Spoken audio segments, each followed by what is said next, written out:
We hope. Okay. Really? I thought I heard 77 on Sunday. Okay. What does he know? All right. Good evening, everyone. Did you get a cookie? All right. I hope you got a cookie and a cup of coffee. Oh, I meant to put out water. Sorry. If you'd like a drink of water, they're back there somewhere. It doesn't look like anybody needs it.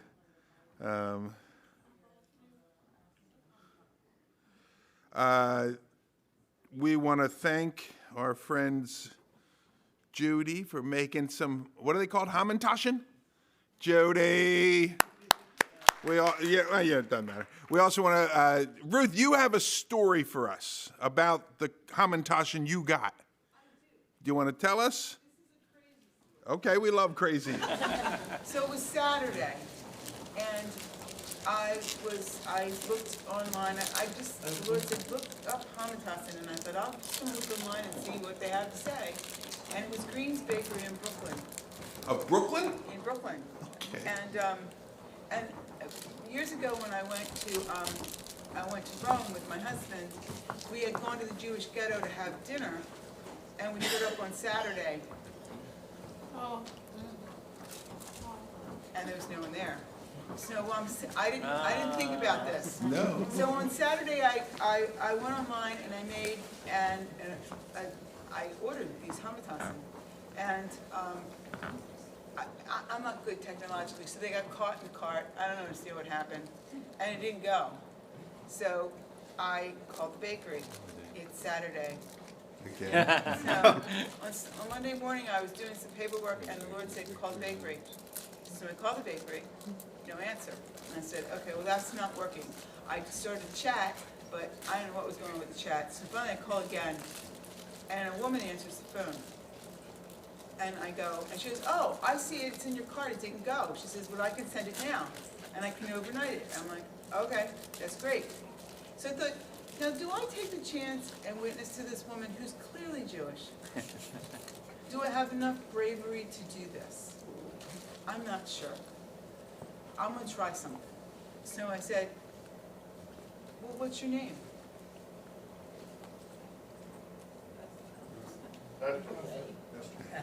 Esther. Esther. And I didn't know what to say because I was stunned. And I said, I thought, keep going, keep going. And I said, my name's Ruth. Isn't it amazing that the two women have, your Christian sister has a book written after her too. And she said, yeah, bye. So it didn't go any further. Okay. But I looked up at God and I said, you are so funny. Were you just waiting for me to call them to find out that the woman getting the order was Esther? So She was. So I'm going to testify to you today. Okay. That if God is the God of the cookies, and that's a detail, that he can handle any storm in your life. Amen. Well, thank you. Yay, the God of the cookies. I knew my God was the God of the cookies. And the carrot cake. And the carrot cake. A nice hamburger. All right. And Jim, making the coffee. Making the coffee. Jim.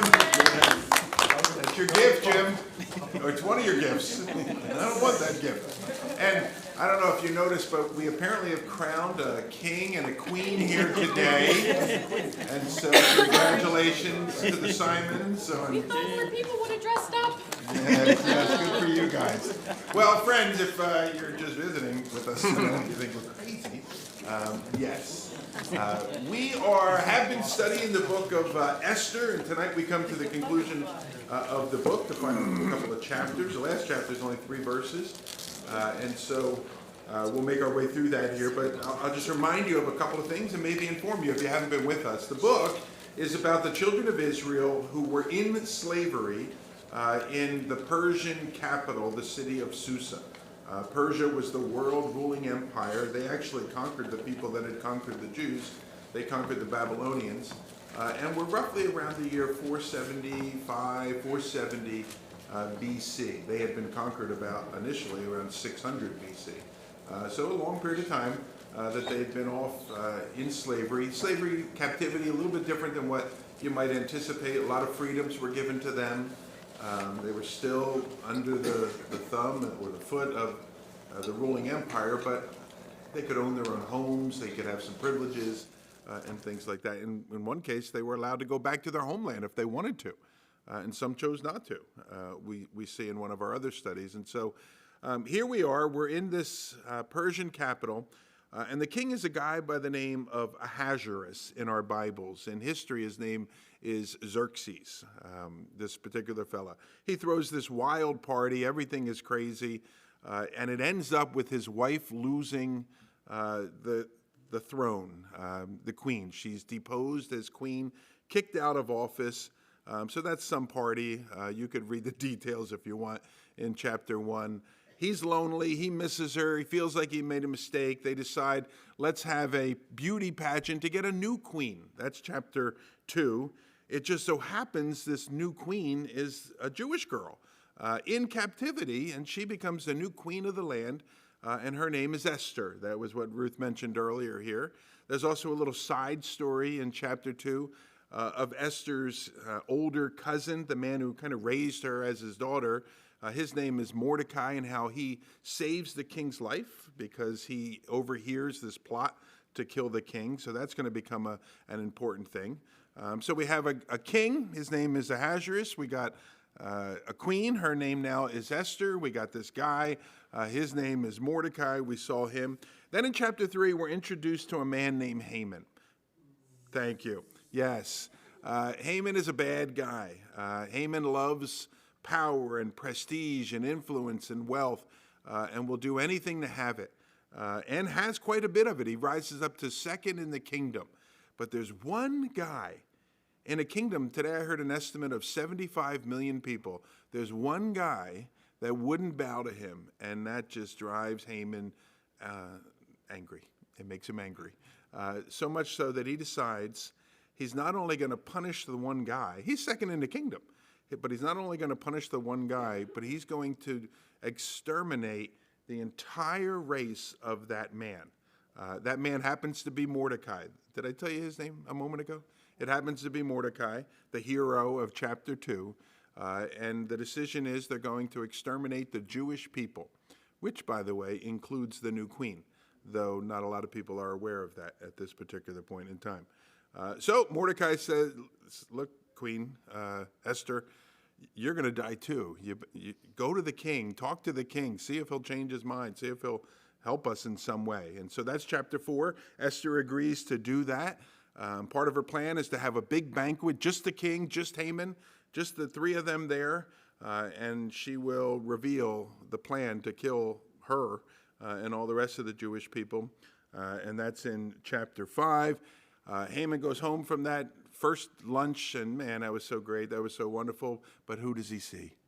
The non-bowing Mordecai, and he is just so mad. This time he decides, you know what? Tomorrow morning we're killing Mordecai. I'm not even going to wait the year until the decree to kill all the Jews. I'm going to kill him tomorrow. God better work quick. And he does. That night, the king can't sleep. He's up all night. He wants to go to sleep. Bring me something to read to me. They bring him the minutes of the kingdom. Can you imagine, like, reading that? Get a good book. But that'll put him to sleep, so maybe it is a good book. So they bring him the minutes of the kingdom. And in there, he reads about when his life was saved by Mordecai. Now, he doesn't know Haman wants to kill Mordecai. They don't like each other. And so he decides, we got to honor Mordecai. First thing next morning, Haman comes in. He's going to ask for permission to kill Mordecai. And the king interrupts him. He says, what should we do to honor the man who the king loves to honor? And he says, well, you should parade him around the city and sing his praises and have everyone kind of bow to him, put a robe on him and all this stuff. Thinking it's for himself, when in reality it's for his enemy. And Haman is the guy who has to parade Mordecai around the city and all of this stuff. And then finally, chapter 7, they go back to another meal, a feast, and there Haman, or Esther, I should say, says, that's the guy trying to kill me and all of my people. And that's not good for Haman. So that Haman will eventually be killed himself. So that's the background. If you weren't here, You got it in 3 minutes. Who'd I forget?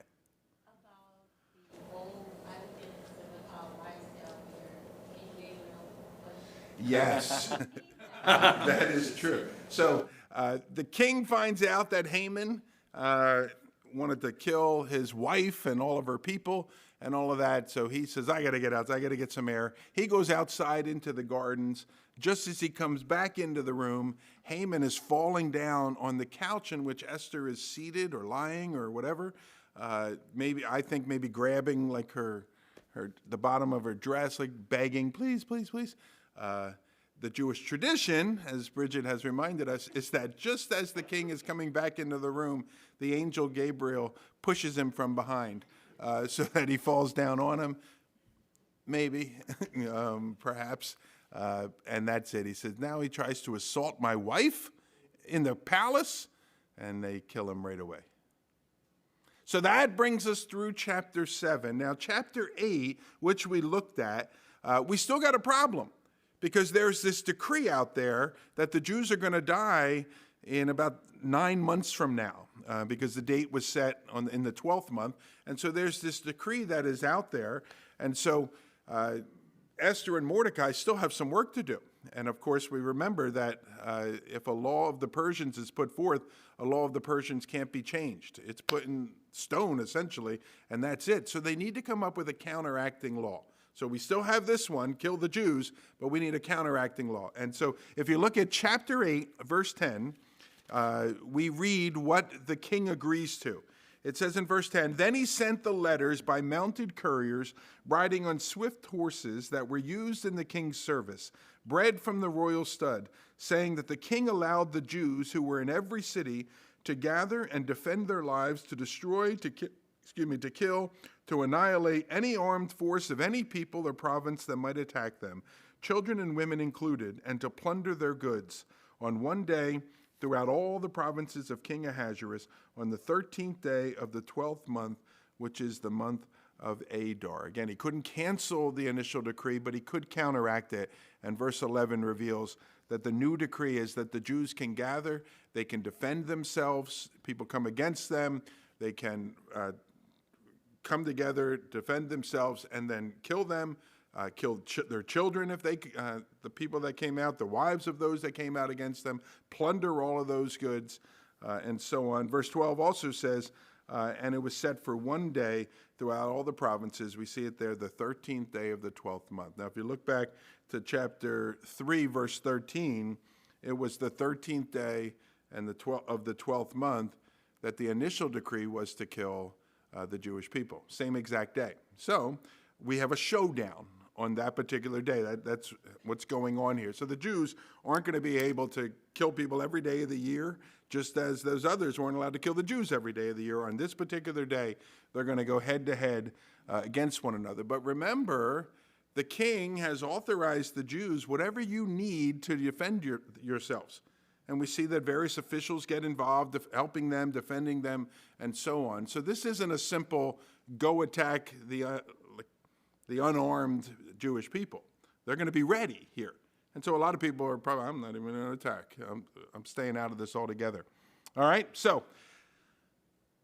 that decree, chapter 8, if you look at verse 9 of chapter 8, it says, then the king's scribes who were summoned at that time in the 3rd month, which is the month of Sivan on the 23rd day. 3rd month. All right, now turn to chapter 9. Now in the 12th month. All right, so we have this additional decree in the 3rd month. 9 months later, now we're in the 12th month. This would be our March, the 12th month on the Jewish calendar. So just happened. It says, now in the 12th month, which is the month of Adar, on the 13th day of the same. Familiar date?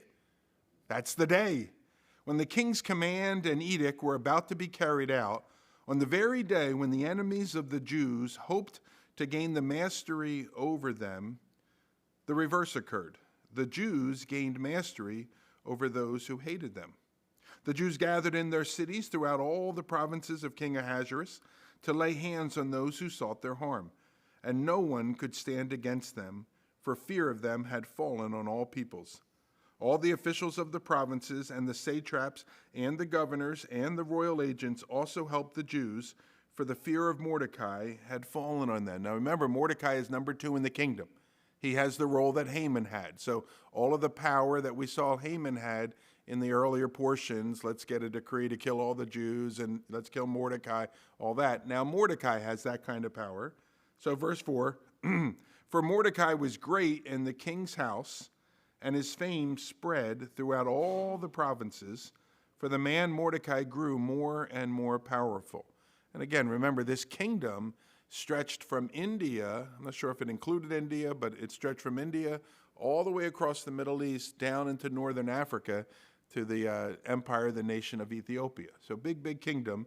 And Mordecai now, his fame is spreading throughout all those provinces, and he's growing more and more powerful. Verse 5, the Jews struck all their enemies with the sword, killing and destroying them, and did as they pleased to those who hated them. Verse 6, now in Susa, the citadel, the capital itself, the Jews killed and destroyed 500 men. And they also killed Parshadantha and Dalphon and Aspatha and Paratha and Adaliah. We have an Adaliah, or we did. That's a little Talixin girl. I wonder if they know it was Haman's son. I hope not. And Aridatha and Parmashata and Arisai and Aridai and Viazatha, the 10 sons of Haman, the son of Hammedatha, the enemy of the Jews. But they laid no hand on the plunder. Now, were they allowed to lay the hand on the plunder? Remember back in chapter 8, verse 11 or so? It said that they could, but we read here that they didn't. We're going to see that 3 times that they don't. All right, we'll talk about that as to why. The plunder, their goods. So if I would never, but if I killed you, I'd take all your property and all your goods. It becomes, well, I can have it. I'd be doing you a favor, right? So to the victor goes the spoils. That's the idea. We read here, it says 500 men, and it points that out. All right, now, again, if you go back to chapter 8 and you look at what the original edict was, it goes on to say that they were also able to kill the children and the women of any of the men that came against them, any of the people came against them, but the Jews don't here. All right, so it talks about the 500 men, and they don't. We're not told specifically why, but do you remember where this whole problem with the, so remember Haman is an Agagite, all right, or from the Amalekites. The Agag was the king of the Amalekites. And you remember this whole problem that developed with the Amalekites and the Agagites goes all the way back to the book of Exodus, where the Amalekites attacked the Jews. Are we familiar with that, or do we to remind ourselves a little of that? Anyone? Okay, so in Exodus chapter 17, I think, this is the story where, and a lot of people are familiar with it, where the 2 guys have to hold up Moses' hands, and whenever his hands are held up, the Jews are winning the battle, and when he's like, oh, I'm so tired, then the Jews are losing. And so 2 guys, who is it? Who? Aaron and Hur. Who's she? A little joke. So Aaron and Hur are holding his arms up and he's having victory. Are you familiar with that? Do you remember that passage? So that's Exodus 17. And it says this in verse 8. Then Amalek came and fought with Israel at Rephidim. And so Moses and Joshua choose for us men, and then the battle. Okay, so that's like, okay, so they had a battle. A lot of people had battles. However, in Deuteronomy chapter 25, very important, Deuteronomy 25 is the end of the journey. So Exodus, they're coming out of slavery, and they're beginning to wander to the promised land. All right, so they're going to wander for 40 years. They wander through Leviticus, they wander through Numbers, they wander through Deuteronomy. In the book of Joshua, the next book in our Bible, that's when they enter into the land. Okay, so there's 34 chapters in Deuteronomy. Deuteronomy 25 is probably toward the end of the wandering. Does that make sense? Okay, and we know it's the case. So Deuteronomy chapter 25, verse 17 is sort of recounting the journey. right? And it says this in verse 17 of that. It says, remember what Amalek did to you on the way as you came out of Egypt, how he attacked you on the way when you were faint and weary, and cut off your tail, those who were lagging behind you, and he did not fear God. And so here's maybe 4 million, they estimate, Jews coming out of the land, all right? And there are people that are lagging behind. They're getting tired. They can't do it. They're the women, the children, the weak, and so on. And the Amalekites came in. They got between the front line of the Jewish people, the stronger ones that are there. They cut it off, and then they massacred all of the children, not all the children, but a lot of the children, the women, those that were weaker, and they massacred them. And because of that, God pronounced the judgment that would be against them. If you remember in 1 Samuel-ish, 12-ish, I think it is, we've studied all this stuff, which is fun because it's all kind of coming back to each other, to us, I should say.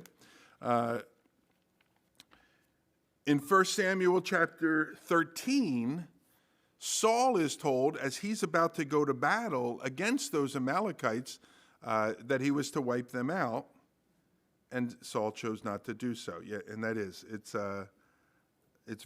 chapter 13, and somewhere in that chapter, the Lord says, how come you didn't do what I said to do? I'm paraphrasing somewhere, but I'll let you look that up for yourself. So that's in chapter 13.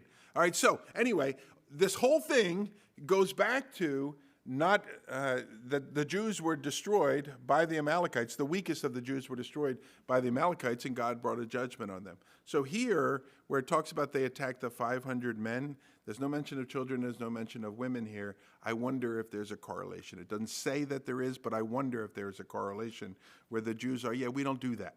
We're not going to do that in this particular instance. My conjecture. It took a long time to get there, didn't it? But you've been very patient. Second thing I want you to take notice of, in that verse, we have the listing of the 10 sons of Haman. There's some challenging names, aren't they? Yes, they are. Well, we've been talking about the way the Jews celebrate this particular holiday or these events. They celebrate it with the holiday that is called Purim, or the Feast of Purim. And one of the things that they will do, it's a 2-day feast. One of the things that they will do today is they will read the story of Esther. So there's 10 chapters. You can read it pretty quickly as you're making your way through here. The tradition is when you get to that verse that lists the names of the 10 sons of Haman, whoever is reading is supposed to read all of their names in one breath and get it out. I know, in one breath, because they were all killed at once, simultaneously there. And so, who would like to try? Who would like to see Jim give it a shot? No, not Jim. Jim, you want to give it a shot? It's verse 7. Verse 7. Starts there. Take a deep breath. Better take a deep breath. Out loud, please. I was almost done. This is the Jew, behold. Am I in the right verse? Chapter 9, verse 7. Okay. Just the names. Okay, and also killed Pashandatha, Dalphon, Aspaha, Horatha, Badalia, You did a good job, Jim Lee. We appreciate your effort. So anyway, that's just a fun part of what they do. The holiday is a very fun holiday for the Jewish people, mostly for children. They really get into it and have a good time with it. But that's one of the things that they will do. They'll read it all in one breath. And then it goes on and it says, but they laid no hand on the plunder. And again, this will occur 3 times, 2 additional times here. As I said, they were authorized to do so, but they choose not to. Verse 13, and Esther said, if it please the king, let the Jews who are in Susa be allowed tomorrow also to do according to this day's edict, and let the 10 sons of Haman be hanged on the gallows. All right, so the edict was for the 13th day of the 12th month. It seems what's going on is that the Jews, all these people came and attacking them, and they would retaliate against them, chasing them down, but they didn't have enough time, at least in the capital city where Esther is, they didn't have enough time to finish the job and finish off those that had come against them. And so she goes to her husband and she asks for an additional day to be able to do so. Now, people have criticized Esther for this. That's not very Christian of her, is it? Well, first, she's not a Christian. We'll say that there. What's that, sir? I mean, he was. He was not. Well, He was. yeah, good point. But Yes. he wasn't in the flesh. I understand. So she exempt from going. But they'll say, are we supposed to love our enemies? We're going to talk about this on Sunday, actually. What do you think, Donovan? No, one could argue that the Jews were given the right to fight in self-defense. For that day. And if they're no longer at risk, what was the reason then to ask for an extra day to pursue these individuals when, in my opinion, there's no more self-defense at play? Okay, so I kind of missed the first part. Did you say one could argue that they were still at risk? That's why they asked for more? That the Jews were no longer at risk. Okay. So why did she ask for more time? And that's my point. Why did she ask for more time? Okay, I don't know, but she does, right? She does ask. Yeah, but I also said that they were given permission to fight in self-defense. Correct. At which point, when she asked for more time, my understanding is that she could no longer claim, or they could no longer claim self-defense. Okay. Now, that's something I spent some time with this week. I don't, I think of self-defense, and like you think of American, like our law, for instance, if, someone breaks into your home or whatever, and hey, you get out of here, or whatever, and they're running away, and you shoot them in the back, but they're standing in your foyer, you could get in a lot of trouble for that, because were you really defending yourself? I don't know about Florida. I think they have different rules in Florida, and maybe some other states. But you can get a lot of trouble for that because obviously they weren't coming at you. You shot them in the back here. Self-defense, that whole argument. That's not what we're exactly talking about here. So here, you came out against me, you started the battle. I'm going to finish the battle, is what she sounds like she's a tough lady or whatever. I don't know if she was out there with the sword or not here. But that's the point that is being made, that you could finish the battle against anyone that has come against you. And so the proposal is she's asking for additional time to finish the battle because they didn't have enough time to do so. All right? It's not very Christian, yeah. In this case, though, they're trying to eradicate a whole race of people. So those people that they were defending themselves against probably are not too happy. They're thinking, well, they only had one day, maybe. They only had one day, maybe we can go get it tomorrow. Or something like that. Mm-hmm. Yes, sir. I think it would be justified as far as a defense, I guess, question for an extra day. Because if the whole entire people came against you and you're asked or given permission to eliminate the threat, having some survivors would not have completed the elimination of the threat. Yeah, so this idea of total victory, we see that in the Old Testament. We see it in the book of Joshua a lot. We see it in the book of Judges a lot. Tom, what do you think? I think maybe you're right there, because when the Lord told Saul to just kill all of them and he didn't, that's kind of what it looks to me like that's what he had in mind. And I don't know what kind of a Bible student Esther was, but maybe she was thinking, yeah, we're just going to finish it right this time. I think so. That's what I think. And Yes, we sir. don't, so we know that the 10 sons of Haman were killed, Yes, but we don't know if there were other Agagites that they didn't get that's to. true too. Which goes to what Tom said, they need to complete the job because the curse has not completed itself. Yes, ma'am. Wouldn't she believe in the Ten Commandments though? And I'm sure the she would. whole shall not murder? Okay, now, thou shalt not kill doesn't mean that you'll never take another life. And so, like war and the just war theory that I guess it's Augustine talks about later on, obviously here. that was allowed, and the Jews went into war many times. And so the idea of killing, thou shalt not kill, would be in our culture what we call like an unjustified murder. You know, someone comes into your house, you're protecting your family, they die as a result of it. That would be justified. I don't know if you would do it or not, but I would, right? If I'm trying to protect my family, if it came down to that, I try not to, but if it came down to that, I would. And I don't think it would be a sin. What do you think? I'm just thinking, like, to me, I think of murder in totality, the whole, dictionary, meaning of the words. Because it just feels like it was plain, like, back in the day, I don't know. There was no little script at the end of the Ten Commandments saying, well, these are the. Well, the term that is used, though. So, like, do you think someone in war is justified in taking another life if need be? To protect yourself, yes, but the whole extra day, I guess, is what's also, I guess, my thing is like, Yeah. why are you with war? Doesn't mean that. The only thing I could say is finish the job, that they didn't have enough time to finish those that came against them. But you're right, though. A lot of people are concerned about it, and they're like, I don't get this. Why is Esther, a woman of God, doing this? So you're right to have a concern about it. A lot of people do. The reason that God had told Saul to kill every man, woman, child, and everything was because he knew that if any of them were allowed to survive, they were going to continue to come after his people. And I think that's what is happening here. Whether or not Esther heard from God, of course, we don't hear God spoken about in this, but I think that that's probably where she was coming from. Like, look, we're going to do what God originally commanded that we do,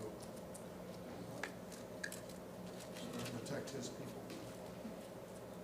I think that in actually finishing what Saul did, Yeah. and God had ordered this, and Samuel said, like, what's right here, what's going on? Do or God and do way back then, so God didn't forget.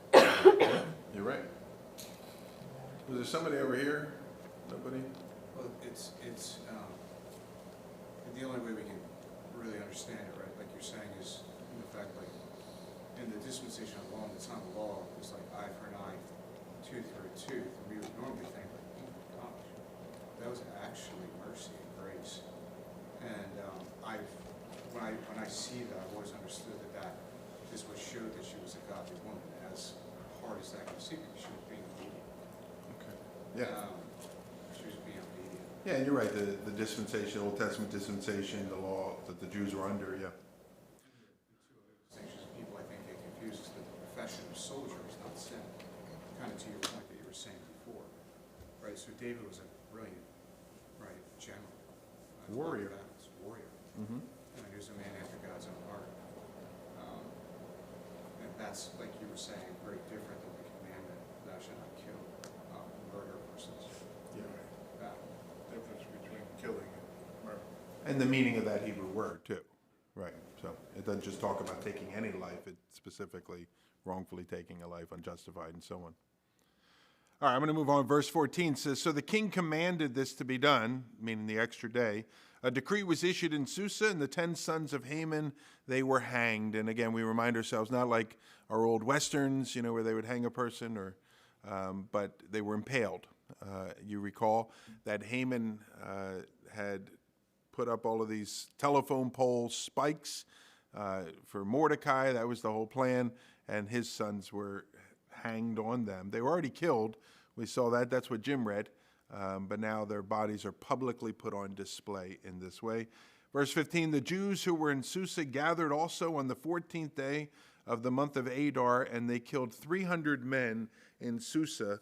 But again, notice, but they laid no hands on the plunder here. Okay.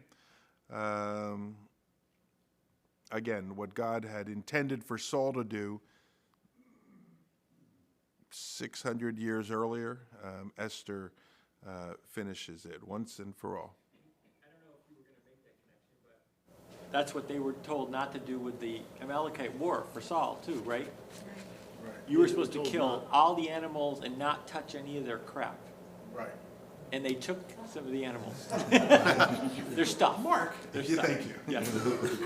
Okay, so the no plunder part? Interesting that it's Yeah, it is. almost that parallel of, They did the right thing this yeah, time. yeah. Amen. They were permitted- Then? Now, this time, they were permitted to take the plunge. Right, They yeah. didn't anyway. Yeah. All right, that connection. All right, verse 15. Now the rest of the Jews who were in the king's provinces also gathered to defend their lives. This refers to on that original day of the decree. And they got relief from their enemies, and they killed 75,000 of those who hated them, but they laid no hands on the plunder. So somebody put the word out. We're not taking anything here. So on this day of battle, I don't know how many Jews died, if any of the Jews died. We're not given a number here. But what we see is 75,000 in all of the provinces, 810 specifically in the capital city. These are people that came out against the Jews. The Jews defended themselves, chased them down, and they killed them. This wasn't an offensive attack, but a defensive one. And again, we see they laid no hands on the plunder. These guys here, they just brought up how Saul was commanded back in 1 Samuel 15-ish, 12-ish, something like that. I'm also reminded, like I was trying to think through, why don't they? If they're told you're allowed to, why don't they take the plunder? And I was kind of reminded of in the book of Genesis, where Abraham goes out to battle, and the king of Sodom says, I want to give you this as a gift, kind of thing. And Abraham is kind of like, I didn't fight this battle for you. I fought this battle for these reasons here. Keep your goods. This is what he wrote. He said, Abram said to the king of Sodom, I've lifted my hand to the Lord God Most High, possessor of heaven and earth, that I would not take a thread or a sandal strap or anything that is yours, lest you should say, I have made Abram rich. I'll take nothing but what the young men have eaten and the share of the men who went with me, and so on. And so it felt like to me that verse was rolling around. Kathy, what do you think? You want to comment on that? You like that one too? I was just gonna say that same verse, yes. Same kind of sentiment, like I don't want anybody to say, I got rich off of this. Off of Haman or Haman's descendants. My provision is from God. Yeah. Now we know there are other instances where they do take the plunder. How about we do Scott and then Shannon?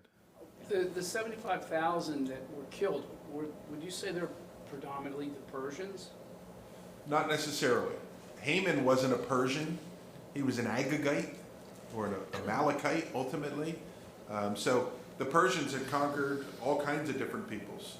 So it may have been some Persians, but not I don't know about predominantly. Does that answer your question? Yeah. Yes, ma'am. I thought the edict was also more to dissuade people from coming out against the Jews, because everybody and their brother would have wanted to enrich themselves from plundering the Jews after the first edict. But after the second, it's, are you willing to lose your life for your hatred of the Jews? Are you willing to lose everything you have for your hatred of the Jews? So then you're really just getting to weeding everyone out, and it's really the people who hate the Jews who Just are going entirely to come hate it, out yeah. and risk life and limb and their children and their wives and all that they have to satisfy this hatred.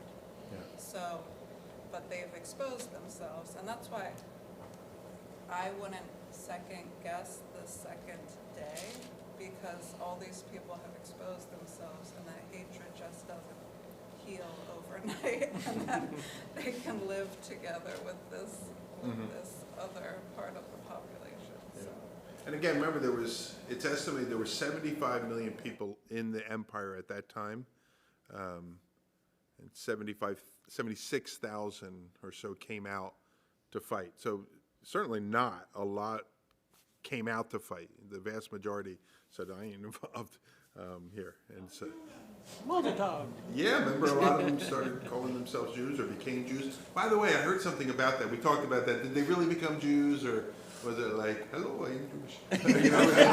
Were they just sort of pretending to be because I don't want to get killed or whatever? I think it's the Septuagint version, which is a Greek translation of the Hebrew Bible, because a lot of Jews didn't know how to read Hebrew anymore, but they learned the Greek language.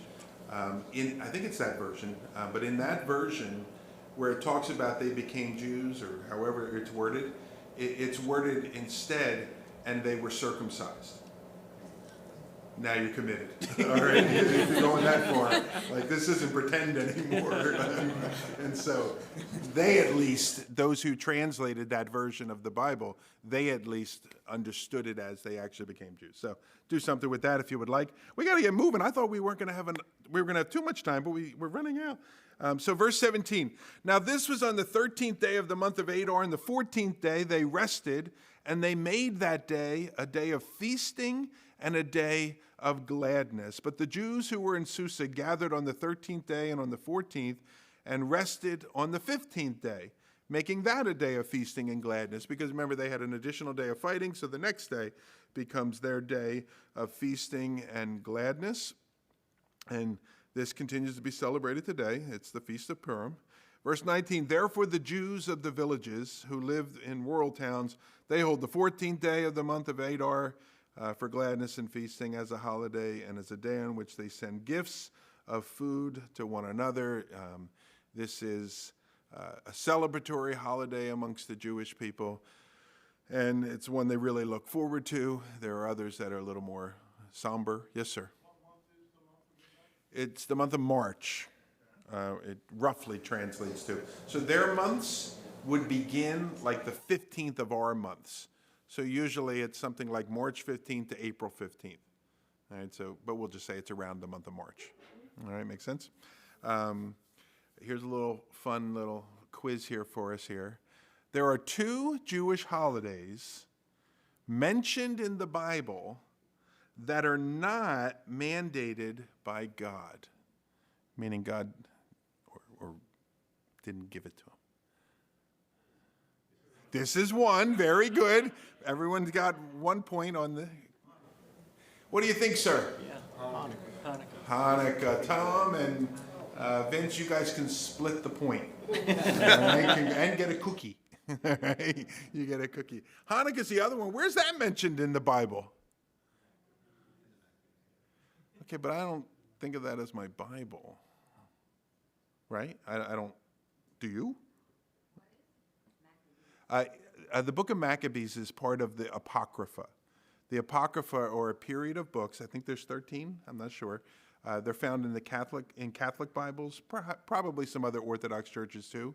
And the material tends to cover what we call the intertestamental period between the time of the Old Testament and the New Testament. And the book of Maccabees is one of them. Once they asked Mel Gibson, are you going to ever do another Bible story? He's very Catholic, like I forget what they call that, the 1960s Catholic before they made a lot of changes. What's that called? Anybody know? There's a term, I forget. What are you calling it? Old Catholic. You know what it is, Nancy? Charismatic, maybe? No, No. that's not it. There was like a big convention, Yeah. and they call it like such and such convention Catholic. I forget what it's called. We'll find. Anyway, what's his name? Mel Gibson. He said, right after he did The Passion of the Christ, which did really well and was based on the Bible and all that, would you ever like to make another movie, like a Bible movie? And he said, I'd love to make a movie on the life of Judas Maccabees, this hero and all that kind of stuff. What? No. Say it. What is it? Vatican II. Pre-Vatican II. That's what it's called. What are you upset about? All right. So anyway, the Mass used to be in Latin and things like that. That's where it comes from. Yes, ma'am. The Feast of the Dedication is mentioned John 10, verse 22. And you get the other point. And a cookie. I think extra points. You get 2 cookies and 2 points. Yeah, so it's mentioned. Jesus is celebrating it. It's sometimes called the Festival of Lights, or it's called the Feast of the Dedication, and Jesus participated in it. But that's the celebration of Hanukkah with They only had enough oil for one day, and miraculously the candelabra stayed lit for 8 days until more could come, and that represented the presence of God, and so God never left them, and so they celebrated. So kind of a neat holiday, but not one that's mandated by God. You don't find it in Exodus or something like that. So 2 feasts, the Feast of Purim and Hanukkah. Verse 20, it goes on. And Mordecai recorded these things, and he sent letters to all the Jews who were in all the provinces of King Ahasuerus, both near and far, obliging them to keep the 14th day of the month Adar, and also the 15th day of the same, year by year, as the days on which the Jews got relief from their enemies, and as the month that had been turned for them from sorrow into gladness, and from mourning into a holiday, that they should make them days of feasting and gladness, days for sending gifts of food to one another and gifts to the poor. Sounds fun. Verse 23. So the Jews accepted what they had started to do and what Mordecai had written to them. For Haman, the Agagite, the son of Hammedatha, the enemy of all the Jews, had plotted against the Jews to destroy them, and he had cast pur, which it says, that is, he cast lots. Pur is the Persian word for casting lots or lot, to crush and to destroy them. If you remember that particular passage, it seems like it was superstition. They were trying to find the day that the gods decided they would have favor in destroying the Jews. They cast the lots, and that was the day it came up with. Verse 25, but when it came before the king, he gave orders in writing that his evil plan that he had devised against the Jews should return on his own head, and that he and his son should be hanged on the gallows. We're basically reviewing all that we've been studying here. This is the reason, what they're going to celebrate. Verse 26, therefore they called these days Purim after the term pure or pur. Therefore, because of all that was written in this letter, and of what they had faced in this matter, and of what had happened to them, the Jews firmly obligated themselves and their offspring and all who joined them, that without fail they would keep these 2 days according to what was written at the time appointed every year. And we talked, this year was like March 8th and 9th or something like that, so it just happened, that these days should be remembered and kept throughout every generation and every clan, province, and city, and that these days of Purim should never fall into disuse among the Jews, nor should the commemoration of these days cease among their descendants. Verse 29, then Queen Esther, the daughter of Abihail, and Mordecai, the Jew, gave full written authority, confirming this second letter about Purim. Letters were sent to all the Jews, to the 127 provinces of the kingdom of Ahasuerus, in words of peace and truth, that these days of Purim should be observed at their appointed seasons, as Mordecai the Jew and Queen Esther obligated them, and as they had obligated themselves and their offspring with regard to their fast and their lamenting. The command of Esther confirmed these practices of Purim, and it was recorded in writing. Another one of the, remember the book the guy read when he couldn't sleep? It was recorded in one of those books probably. Yes, sir. So the king actually offed himself? Is that what I read? No. Why do you think that? Like what verse?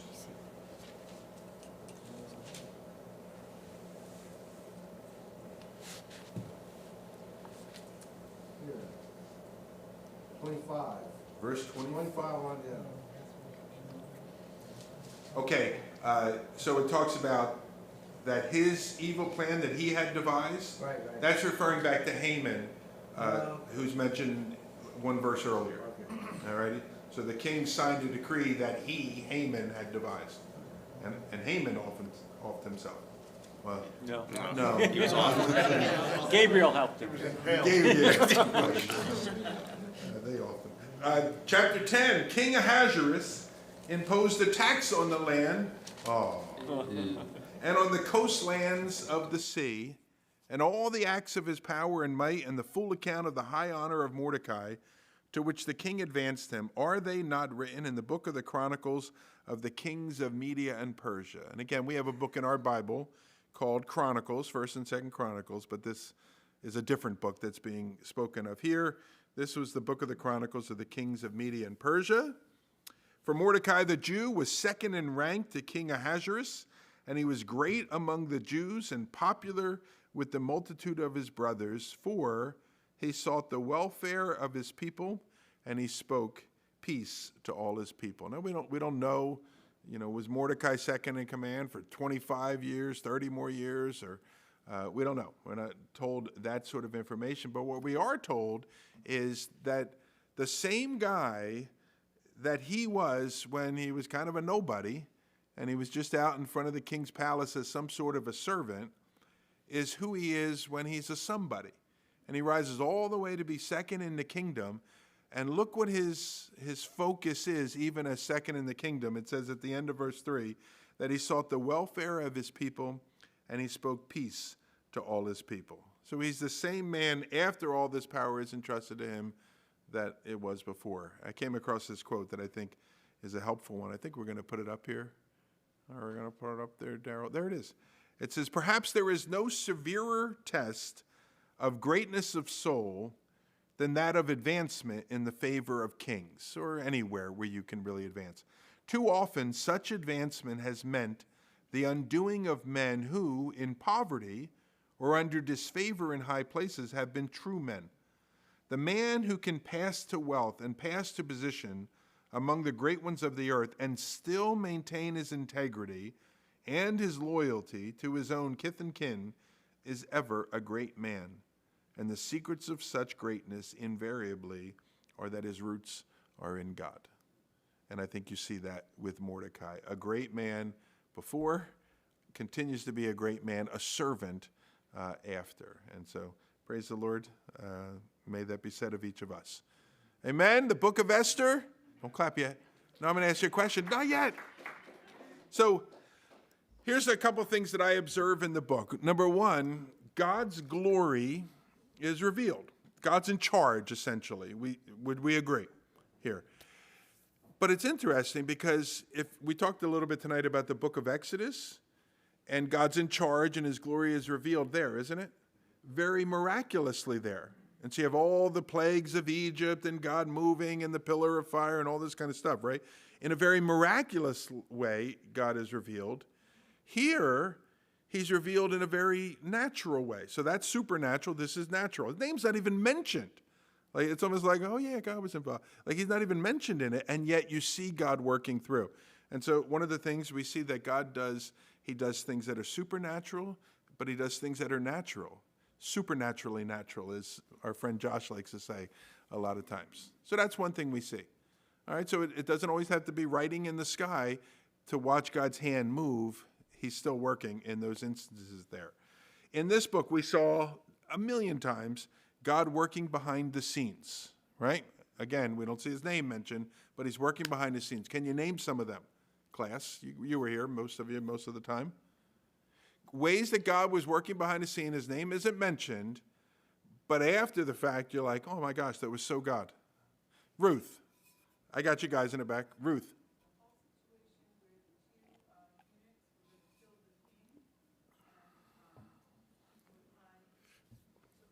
Overhears it and all that.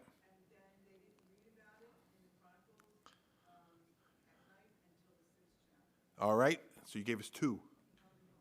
All right. Those guys had quick hands. Brian, what did you have?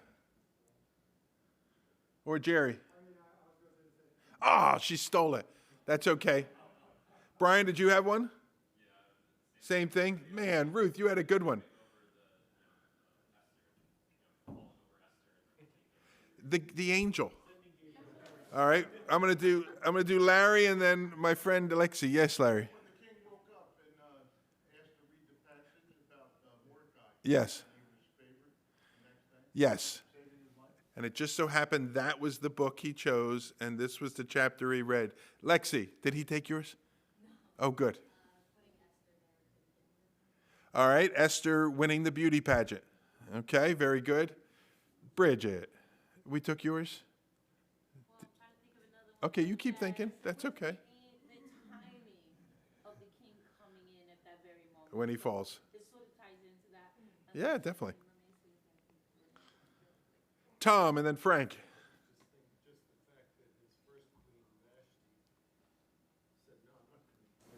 Yeah. Get around before your drunken friends. She said no. If Yeah. she had said yes, then Yep, Esther would have never been in the palace. that's or right. anything else. Frank, what do you got?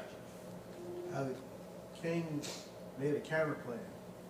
The counteracting decree. Yep. Brian, did you have another one? I was thinking of him saying, like, you know, the king asking him, so what would you do to such a person? And then him lining up immediately thinking it's him. He definitely was a selfish person, but I also think maybe that might have been nudged by God. Sure. To have him line that Yeah, up. and it played into the whole scenario. Excellent. Yes, Ruth? Building the gallows Yeah. for the wrong person. Right on there. All right, so God's name never mentioned, God all over the book, right? We're seeing that there. So he works behind the scenes. One thing I found in my life is, I think all of us, I hope, God has worked in all of our lives, right? And he's moved us around and he's done what he's done. And you're like, oh my gosh, it's amazing. More often than not, it's when I'm turning around and looking back at my life that I can see, oh, there's God, there's God, there's God. Going forward, oh, what's going on? You know, one of these things. And so take a deep breath, remind yourself, God's at work in your life. You just be patient. You'll know later on. You'll figure it out. All right? Fantastic. I have a couple more. Oh my gosh, we're running out of time. Here's another lesson. Even though God was working behind the scenes, Esther and Mordecai still had something to do, correct? So they don't just pull back and say, God's going to handle it or whatever. No, Esther has to go in and talk to the king. And she's got to, okay, I'm going to go in and have everybody pray for me or whatever. So God is doing what he's doing, but we still have to do what we need to do. All right, so we see that there. Here's another thing. God is still working, doing what he's doing. Well, if God's going to do it, then I have no control. God's in control, right? God's sovereign, so what can I do? No. Haman did what he wanted to do. The king did what he wanted to do. Mordecai and Esther did what they decided to do. So we have our free will, and God is still up there doing, this means puppet, all right, doing what he's doing. Yes, ma'am. So Mordecai was very obedient to God by not bowing. And that turned out good. Yeah, we think, we're never told exactly why he didn't bow, but we think it had something to do. There's that one verse that says, that seems to be saying because he was a Jew.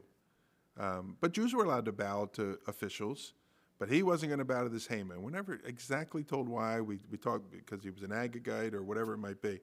But yeah. Yeah, it seemed to be his conviction. Yeah. That's why in the end, when all things were, good, Mordecai was sacrificed. And God greater and greater in prison. It accomplished God's purposes.